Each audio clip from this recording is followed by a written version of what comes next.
Sebastian, umefuata nini kwenye kilinge changu tena bila taarifa yangu? Nimefuata haki yangu ambayo nitapeli kwa muda mrefu na kuniaminisha dawa za ukweli, kumbe ilikuwa dawa ya uongo. Ukanifanya nikateseka jela kwa miaka mingi sana. Haki hivi unazungumzia wewe? Namaanisha haki ambayo nitapeli. Sebastian, uko jela kama wakukuua, nitakuua mimi.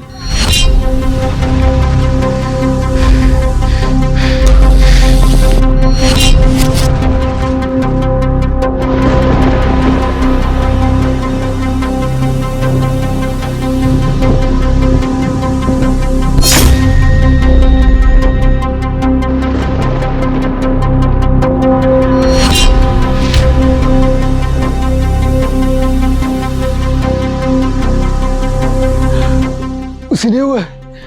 Usiniue tafadhali. Usiniue.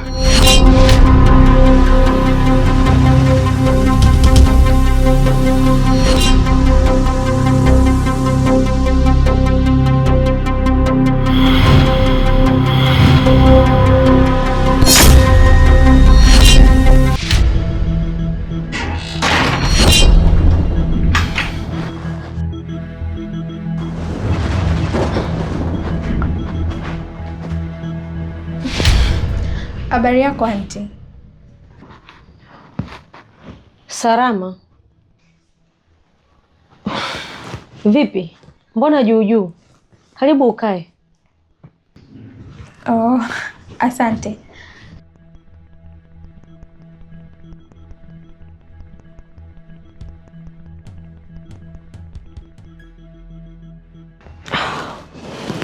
Habari yako? Salama tu. Za kwako? Kwema. Shikamoo Ndege. Marahaba Baby Supu, ujambo? Jambo. Nadhani ni mara ya kwanza napata ujio wako humu ndani. Unaweza ukajitambulisha nikakufahamu zaidi? Bila shaka. Kwa majina yangu naitwa Madam Leticia. Ni mwalimu ambaye nafundisha katika shule ambayo anasoma binti yako Baby Supu. Nadhani leo ndo wametoka tu walipokuwa wameenda. Na tu alikuja kumalizikia pale shuleni. Baada ya hapo kila mwalimu kapewa wanafunzi ambao anaishi nao mtaa mmoja. Na hata hivyo nilipewa wanafunzi wengi sana. Nimewapitisha majumbani kwao na huyu ndo alikuwa mwanafunzi wangu wa mwisho. Baby Supu, vipi tour yako iliendaje huko ulikokuwa? Salama. Basi vizuri. Sasa nisikilize binti yangu mzuri, na mimi nitakuwa umechoka sana. Cha kufanya hapo itabidi uende huko ndani ukaoge, kisha umwite dada Epi akupatie chakula ule, kisha upumzike, sawa eh? Sawa. Sawa, nenda.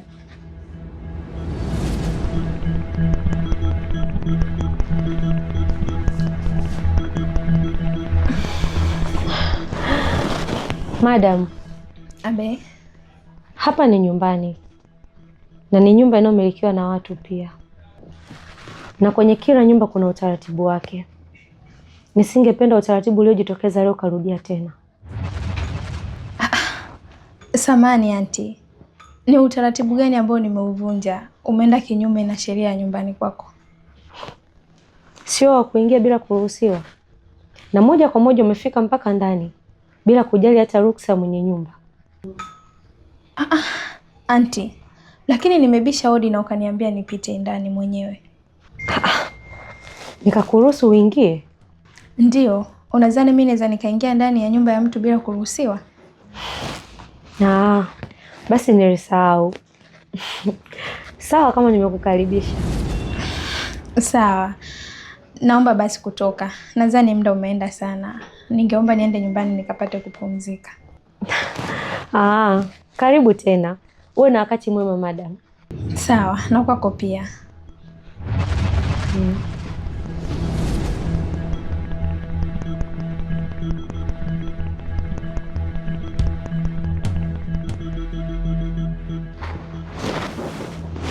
Alafu mjinga naye itakuwa anatumia maji kwa kana analipia. We Supu! Supu!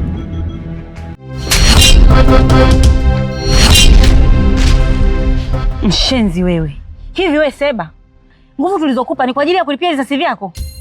nisikilize vizuri. Nguvu tulizokupa ni kwa ajili ya kufanya kazi yetu na sio vitu vingine. Tunakupa nguvu, unaenda kujiamulia mambo yako. Hivi tulikupa nguvu uende ukaue watu wako leo na sisi vyao? Nisikilize vizuri. Utafanya kazi zetu tu na mambo mengine hapa hayahusiani. Umenielewa? Ni kweli Sofia. Seba amekosea sana. Kwa nini ajiamulia maamuzi mkononi wakati anajua kabisa kazi ambayo anatakiwa kuifanya ni ile tu ambayo tumempa sisi? Lakini mlinikuta na maisha yangu na nikakubali kufanya kazi zenu kwa weledi zaidi. Sasa kwa nini nyinyi mnanipangia kufanya mambo yangu? Hebu nisikizeni kwa makini. Mimi nitalipiza kisasi kwa yoyote ambaye alishawahi kuniumiza kwenye maisha yangu, na sitakuwa na huruma na mtu yoyote ambaye atakatiza mbele ya maisha yangu. Nadhani mnanielewa. Sawa. Vipi kuhusu kazi yangu? Umefikia wapi? Kuhusu ile kazi yako tayari nishaanza kuifanyia kazi. Na wale watu ambao umeniagiza nisheke kwenye targeti zangu. Kwa muda wote nitegemee mazuri kutoka kwangu. Ninaomba tutakapokutana hapa uwe na majibu ya kila swali nitakalokuwa nimekuuliza. Basi sawa. Hamna shida. Sofia. Kumbe wewe kiboko Yaani wewe jembe kabisa. Yaani umempiga kofi na hajaongea chochote. Ametulia. Aisee, ninakukubali. Wewe ni kiboko ya wote. Jeni, Seba kwa sasa ni sawa na kikaragosi wetu. Kwa hiyo tutamtumia saa yoyote na muda wowote tutakaotaka sisi. Huyo sasa hivi asumbui. Kwa hiyo kwa tu nakujiamini. Nakubali Sofia. Basi tuondoke. Sawa.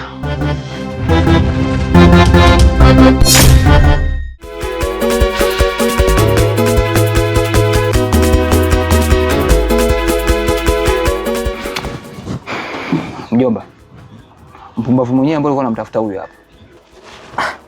We Kanoni, unamhitaji mke wangu mpumbavu lakini? Mjomba, ulivyokuja hapa nyumbani uliniambia kwamba lazima nimtafute Farida na nimlete hapa nyumbani. Nimepambana sana kumtafuta kila sehemu, nimeenda kila eneo ambalo nilitakiwa kumtafuta, nimepambana sana mjomba. Ndani ya siku 5 kama 6 hivi, sijui ni siku ngapi sasa. Sijui ni siku ngapi, maana hata nimeshasahau. Lakini Mungu kanisaidia. Nimempata kwa wakati. Ndio maana hata wewe mwenyewe umerudi hapo umemkuta. Wewe Kanoni wewe. Wewe nani umemtafuta na ukamrejesha nyumbani? Unataka kusema nini wewe? Umejieta mwenyewe hapa nyumbani wewe? Sasa nyinyi, mbona mnanichanganya? Nimsikilize nani? Wewe unaongea, huyu anaongea. Nimsikilize nani kati yenu? Niambia mke wangu Farida, ulikuwa wapi?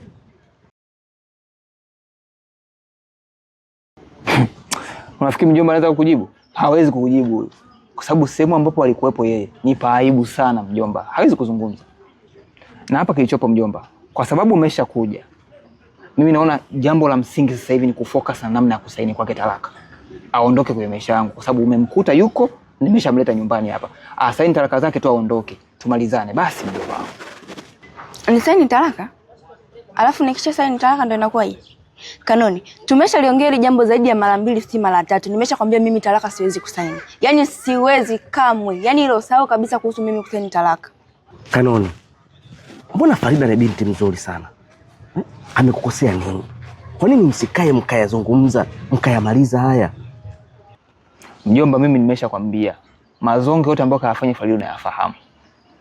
Kwa hiyo mimi simhitaji Farida kwenye maisha yangu, simhitaji tena.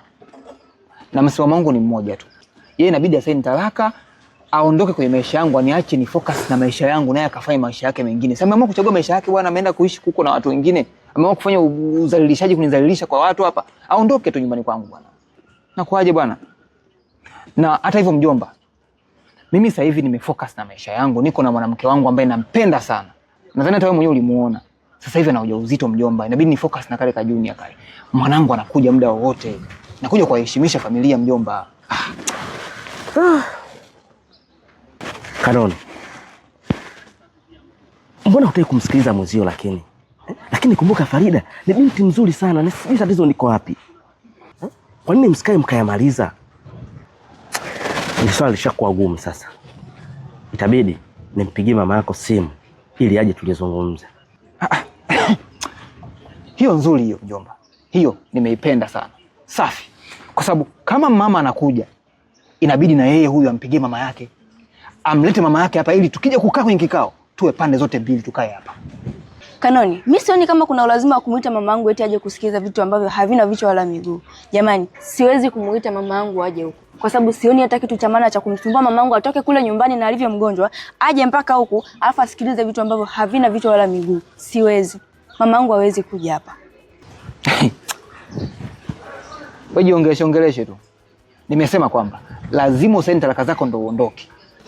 Na kwa kuwa mjomba ameshauri kwamba mama yangu inabidi aje hapa, inabidi na mama yako awepo hapa. Ili kusiwe na mchanganyiko hapa, mkanganyiko wa mambo. Mama yako akiwepo hapa na mama yangu akiwepo, maana yake familia yangu itakuwepo, familia yako itakuwepo. Tutazungumza ya mambo na tutasainisha hizo talaka, utaondoka. Unataka kungania kwenye nyumba yangu, unataka nini wewe? Wewe saini talaka zako uondoke hapa bwana. Mimi nimeshasema, msemo wangu ni mmoja tu. Farida aondoke nyumbani kwangu baada ya kusaini talaka.